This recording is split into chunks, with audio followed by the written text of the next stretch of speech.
India US trade deal, ये deal कहां जा रही है, क्या इस डील में हो रहा है? ऐसी खबरें आ रही है कि ये डील थ्रू हो जाएगी, ये पक्का थ्रू हो जाएगी, मतलब ये डील हकीकत बन जाएगी। और उसके बाद क्या फायदे होंगे भारत को और अमेरिका को? लेकिन यूएस प्रेसिडेंट ने ऐड से भी चिट्ठी लिखी है कि भाई 1 अगस्त से बहुत सारे कंट्रीज पे टैरिफ डाल दूंगा। इंडिया के टैरिफ का क्या होगा? एज ऑफ नाउ तो हमने टैरिफ डाल, वो टैरिफ जो थे उसके बदले में रेसिप्रोकल टैरिफ की बात और 500% टैरिफ लगाने की बात भी हुई थी।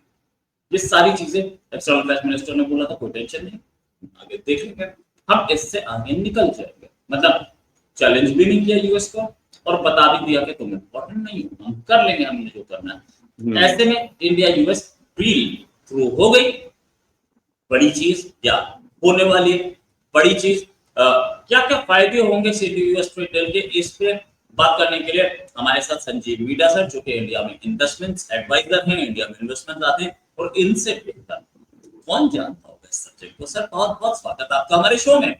सर ये चीज कि इंडिया यूएस ट्रेड डील की बात है तो क्या हालत है ट्रेड डील? रोहित जी देखिए, डोनाल्ड ट्रंप जी ने ऐलान करा था जैसे ही वो अपनी प्रेसिडेंटशिप की उन्होंने शपथ ली थी जनवरी के महीने में, कि उन्होंने पूरी दुनिया को ऐलान करा था कि मैं अमेरिका के साथ नए सिरे से अब ट्रेड डील साइन कीजिए, अदरवाइज बहुत बड़े पैमाने पे वो टैरिफ लगाएंगे। और उन्होंने टैरिफ लगाना भी शुरू करा, जैसे चाइना पे बड़ा मोटा टैरिफ लगाया, यूके पे बड़ा मोटा टैरिफ लगाया, और भी कई सारी कंट्रीज पे उन्होंने बहुत मोटा टैरिफ लगाया। तो धीरे धीरे करके हमने देखा कि जिन कंट्रीज पे टैरिफ लगाया वो नेगोशिएशन टेबल पे उनके पास आ गई और उन्होंने ट्रेड डील अपनी उन्होंने साइन करी नेगोशिएशन करने के बाद। मगर काफी कुछ खेल बीच बीच दौरान हुआ कि बीच में इन्होंने ट्रेड डील को पहले बोला कि अब चल रही है, फिर बोले नहीं चल रही है, फिर बोले मोटा टैरिफ है, तो इसको कम करके मैं सिर्फ 10% सब पे लगा रहा हूँ, मुझसे नेगोशिएट कर लो, वो कर लो। तो देखते देखते अमेरिका और चाइना के बीच में काफी हलचल, दोनों ने एक दूसरे पे उल्टे सीधे ट्रेड टैरिफ लगाने शुरू करे। अल्टीमेटली दोनों नेगोशिएशन टेबल पे आए और आज डोनाल्ड ट्रंप कह रहे हैं कि 2 कंट्रीज ऐसी हैं जिन्होंने मेरे साथ बैठ के ट्रेड डील साइन कर ली है, एक तो यूनाइटेड किंगडम है और दूसरी चाइना है। और इंडिया जो है पिछले 1 महीने से डेरा डाल के बैठी है अमेरिका के अंदर ट्रेड डील को फाइनलाइज करने के लिए। जो हमारे जो कैबिनेट मिनिस्टर है पीयूष गोयल, जो कॉमर्स मिनिस्ट्री को भी देख रहे हैं, वो वहां पे जाके कई बार चक्कर लगा चुके हैं, उनके जो लोग टीम के लोग बैठे हैं उनके बीच में बैठ के वो नेगोशिएट कर रहे हैं।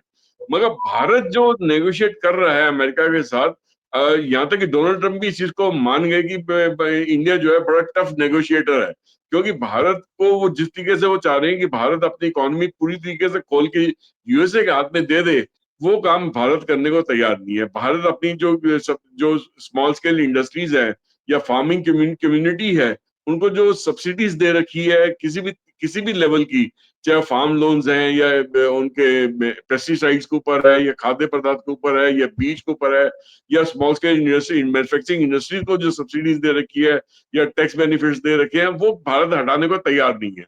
जबकि यूएसए पीछे पड़ा हुआ है कि आप हमारा जो यूएसए का फार्म आउटपुट है उसको इंडिया की मार्केट ओपन कीजिए और साथ में आप सब्सिडीज हटाइए। तो भारत ने साफ मना कर दिया कि ट्रेड डील करते हैं तो ठीक है, नहीं करते हैं तो तब भी ठीक है, हम ये काम नहीं कर पाएंगे। हम अपने देश के हित के लिए काम कर रहे हैं। जिस तरीके से आप अपने देश के हित के लिए ट्रेड डील चाह रहे हैं, उसी तरीके से हमें भी अपने देश के हित में काम करने का हक है। आप हम पे इस तरीके का दबाव नहीं डाल सकते हैं। तो डोनाल्ड ट्रंप भी मान गए कि भारत के साथ जो नेगोशिएशन है बहुत टफ लेवल पे हो रही है, ऐसे लेवल पे हो रही है जहां पे भारत अपने हितों को नहीं छोड़ रहा, ना ही अमेरिका अपने हितों को छोड़ना चाह रहा है। तो कहीं ना कहीं बीच का रास्ता निकालने की कोशिश कर रहे हैं कि जिसमें दोनों के लिए एक विन विन सिचुएशन बने। मगर चलिए, भारत के साथ तो जो भी ट्रेड डील आने वाले दिनों में साइन होगी सो होगी। मगर अमेरिका ने, डोनाल्ड ट्रंप ने एक चीज और ऐलान कर दी है कि कई कंट्रीज ऐसी हैं जो जिन्होंने अभी तक इसके बारे में कुछ भी मतलब जो सामने से चल के नहीं आई है और ट्रेड डील पे वो उन्होंने किसी भी तरीके से अपना पहल नहीं करी है या आगे से मतलब ट्रेड डील को सीरियसली लेने की कोशिश नहीं करी है।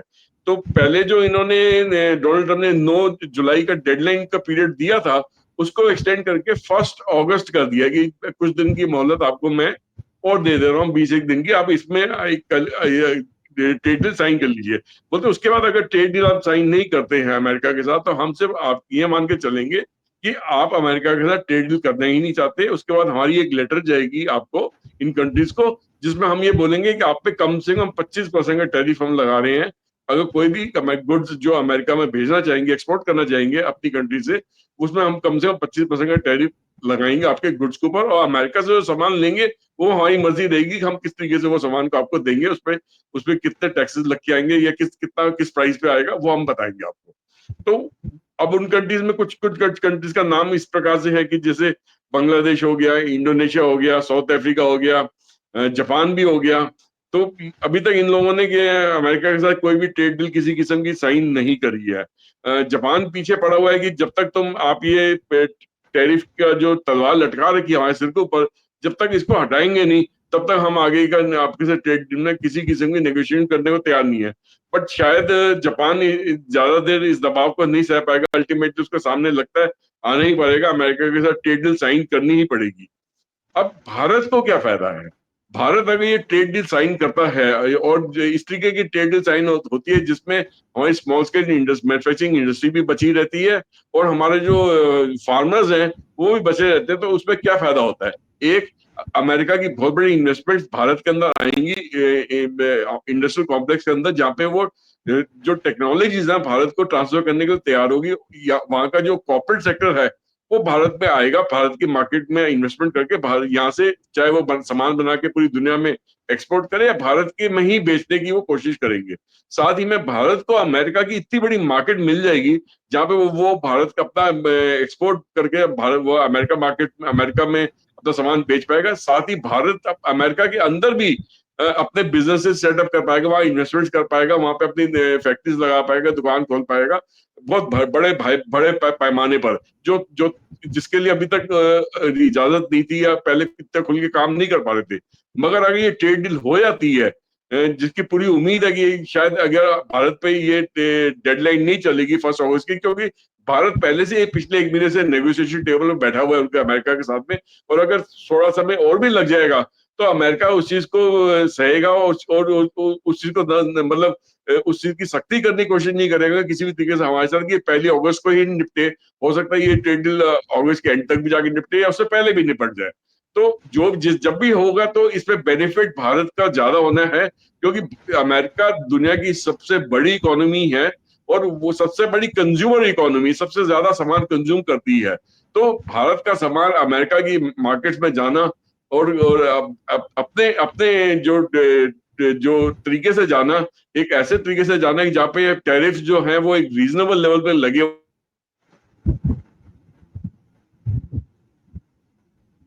25% की बात हो रही है या जिस तरीके चाइना पे लगे हैं या जिस तरीके से यूनाइटेड किंगडम पे लगे, उस तरीके से नहीं लग पाएंगे। एक रीजनेबल लेवल पे लगेंगे, एक लेवल प्लेइंग फील्ड है जो है भारत को मिलेगा खेलने के लिए ट्रेड के अंदर दोनों कंट्रीज में।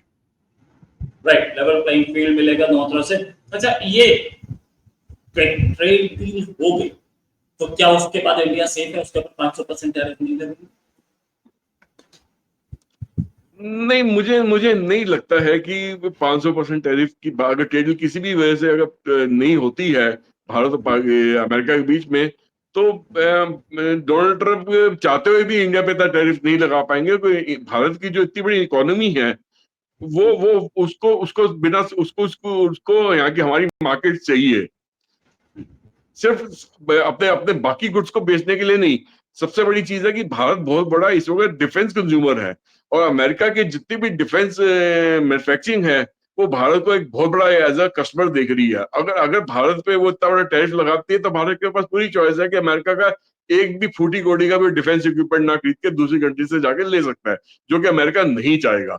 फिर कुछ क्रिटिकल टेक्नोलॉजीज हैं जो कि भारत मिलके अमेरिका के साथ मिलकर भारत में बनाना चाह रही है, जैसे फाइटर एयरक्राफ्ट के इंजन हो गए या और से कई सारे इक्विपमेंट्स हो गए, कुछ सेमीकंडक्टर्स के इन्वेस्टमेंट्स हो गई, कुछ रेयर अर्थ की से बनाए मटेरियल्स हो गए जो भारत में वो सस्ते दाम पे बनवा सकता है और दुनिया को भारत से बनवा के वो खरीद सकता है, क्योंकि वो चाइना से अपने आप को उस लेवल पे धीरे करके अलग करना चाहता है। अगर अगर भारत का फायदा उठाना चाहता है और चाइना से सामान नहीं लेना चाहता है उतनी क्वांटिटी में, तो धीरे धीरे करके उसको भारत को सपोर्ट करना उसके लिए एक मजबूरी बन जाएगी। और अगर इतना बड़े इतने सख्त हाथ से वो भारत से डील करेगा तो अपना ही नुकसान कर बैठेगा। बिल्कुल सही। अपना ही नुकसान कर पड़ेगा। Thanks a lot sir for joining. उम्मीद है जल्द एक डिस्कशन और करेंगे। नमस्कार, धन्यवाद, जय हिंद। जय हिंद।